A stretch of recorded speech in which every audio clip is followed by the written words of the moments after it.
E para finalizar, nós vamos entrar agora um pouquinho no texto literário, poema, que foi o gênero que a gente trabalhou. Vamos falar um pouquinho como é que se estrutura um poema. Eu trouxe para vocês um poema com apenas, com apenas uma estrofe. Esse poema tem várias estrofes, mas eu trouxe apenas uma para você acompanhar comigo e compreender o que vem a ser estrofe, versos e rima, né? Nós sabemos que um poema é construído à base de linhas, né? É uma junção de linhas, que nós chamamos de verso, e que esses vários versos juntos formam a estrofe, e as rimas vão aparecer no interior ou no final desse verso, né? Então, o poema tem essa estrutura. Às vezes o poema, não for o caso, mas às vezes o poema não tem rima. Às vezes o poema é construído com linhas, nos versos, mas sem rimas, né? Mas agora, para esse nosso momento, nós estamos falando apenas de poemas com rimas. Então, eu vou ler aqui essa estrofe, para a gente compreender melhor o que é verso e o que é estrofe. Vou-me embora para Pasárgada, lá sou amigo do rei, lá tenho a mulher que eu quero, na cama que escolherei. Então, o poema, ele é feito para ser recitado, ele tem sua musicalidade própria, né? Seu jeito de ser lido, ele não pode ser lido de todo jeito. Quando você vai fazer um pronunciamento de um poema para um grande público, você tem que ter aquela preocupação das pausas, da entonação, que você que está lendo é quem cria essas pausas, né? Que, de acordo com a emoção que você coloca no poema. Nós temos uma estrofe, que é a junção desses versos. Cada linha dessa, ó, vamos embora para Pasárgada, lá sou amigo do rei. Segundo verso. Lá tem a mulher que eu quero. Terceiro verso.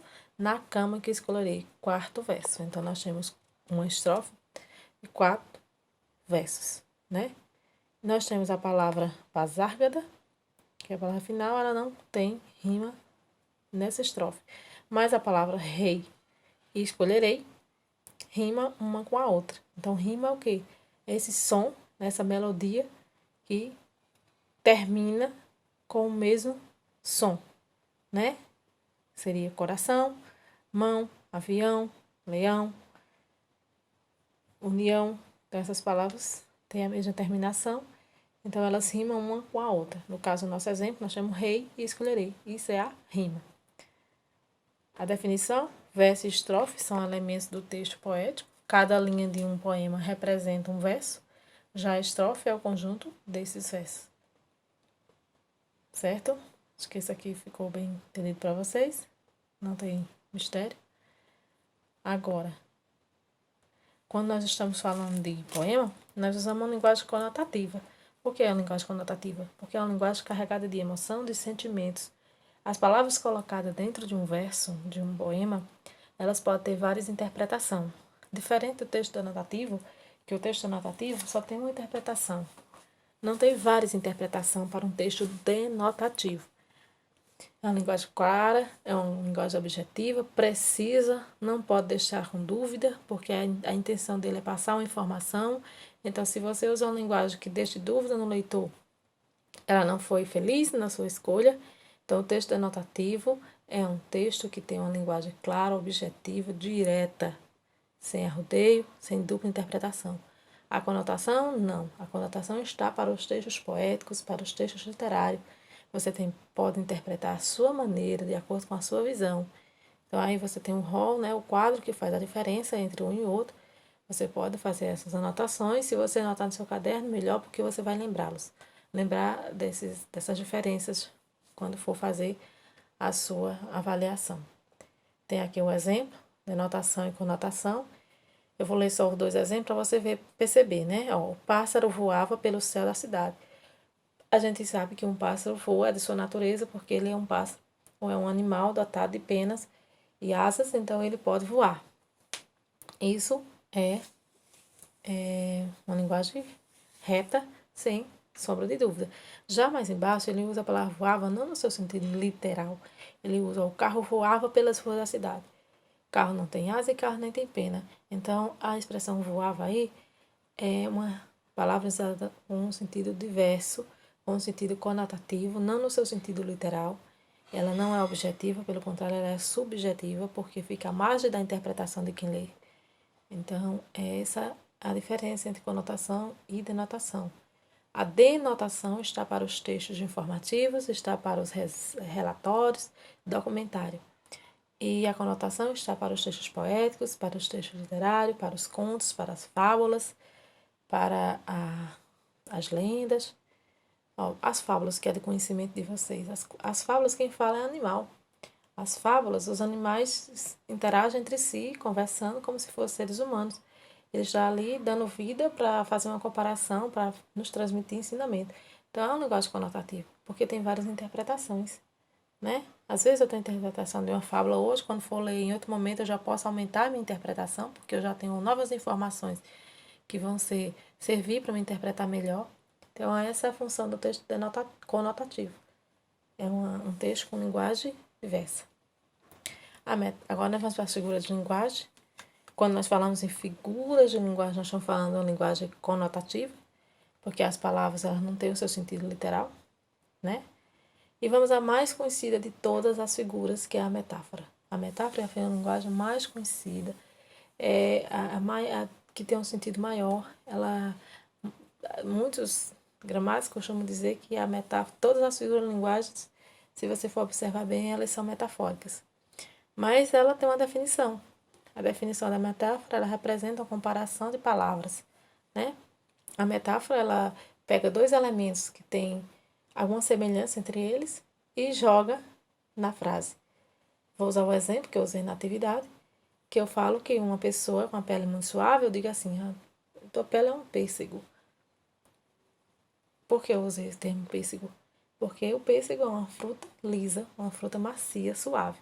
Então, eu disse que a pele da pessoa era um pêssego porque eu estou implicitamente, ou seja, de maneira oculta, eu estou dizendo isso, que a pele dela é suave, ou é isso mesmo, é suave. Então, a metáfora ela tem essa função, comparar dois elementos que em algum ponto ele se assemelha, aí é a suavidade.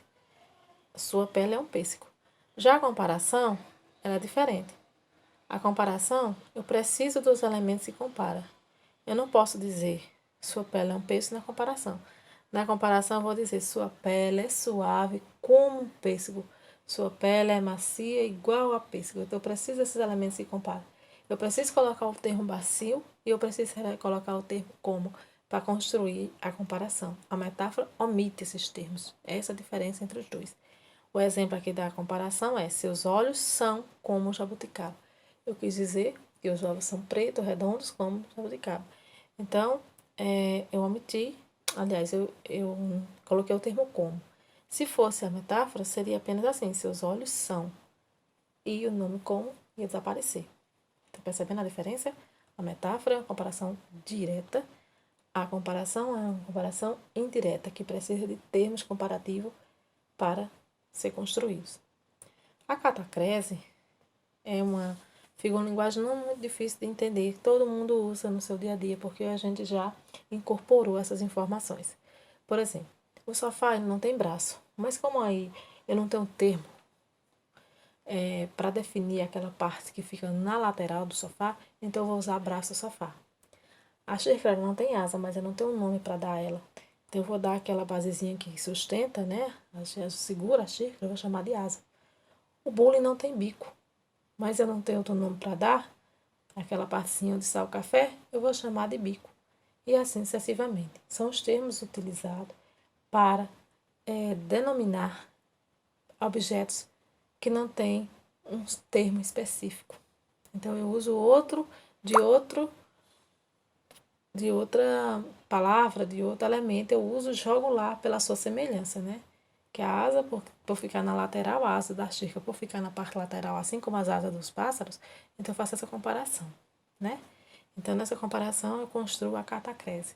É quando você usa um termo impróprio, mas melhor adequado para utilizar naquele objeto que não tem um termo específico para ser utilizado. Gente, é isso. Estuda os vídeos também que foram colocados na sala e nas aulas, né? Nós temos outros vídeos também que falam sobre esse conteúdo e os demais que foram aqui colocados. Eu desejo a todos muito boa sorte. Até aqueles, se você não vem construindo as atividades continuamente, mas tem desejo de tirar uma boa nota, estude. Ainda dá tempo de fazer as atividades, até com esses vídeos que a gente está postando agora. Faça com entusiasmo. Se coloque como atuante, autônomo e merecedor de uma boa nota para ter um bom aproveitamento. Então, boa sorte. Desejo a todos uma boa prova e até o nosso encontro na nossa avaliação diagnóstica. Abraços e até a próxima.